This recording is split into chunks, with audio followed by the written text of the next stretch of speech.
Welcome to பவ்ஹனி diaries. இன்னைக்கு வந்து ஒரு சூப்பரான யம்மியான கிரீன் சாலட் எப்படி செய்யறதுன்னு பார்க்க போறேன். அதுக்கு கேபேஜ் எடுத்து வச்சிருக்கேன், spring onion, cucumber, green colour zucchini, curd, lemon, coriander leaves, mint leaves, புதினா, நல்ல உரைப்பான ஒரு பச்சை மிளகாய். இது எல்லாத்தையும் மிக்சியில் அரைச்சி எடுக்க போகிறேன். இப்போ வந்து அதை நல்லா மிக்சரில் போட்டு அரைச்சி எடுத்துட்டேன். இப்போ பார்த்தீங்கன்னா இதில் எல்லாத்தையும் ஆட் பண்ணிட்டேன். இப்போ ரெடி பண்ணி வச்சுருக்கேன் இந்த ட்ரெஸ்ஸிங் இதில் போட்டு மிக்ஸ் பண்ணுவேன்.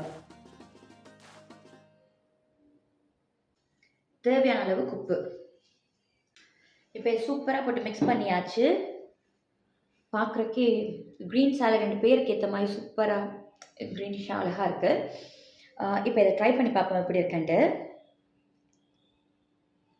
நான் வந்து ஸ்பைசி நல்லா சாப்பிடுவேன் அப்படின்னால ஒரு நல்ல ஒரு காரமான ஒரு பச்சை மிளகாய் போட்டோன்னா நீங்கள் அதுக்கேற்ற மாதிரி பேலன்ஸ் பண்ணிக்கோங்க. இல்லை உங்களுக்கு வந்து அவ்வளோ காரம் வேண்டாம், பச்சை மிளகாய்க்கு பதிலாக யூ கேன் யூஸ் கார்லிக். அதுவும் வந்து ஒரு நல்ல ஒரு டேஸ்ட் கொடுக்கும்.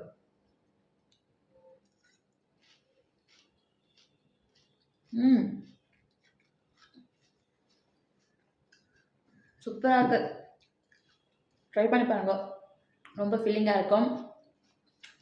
அவ்வளோ எதுவும் இல்லை, சூப்பராக இருக்கு. தேங்க்யூ. மறக்காமல் சப்ஸ்கிரைப் பண்ணிடுங்க ப்ளீஸ்.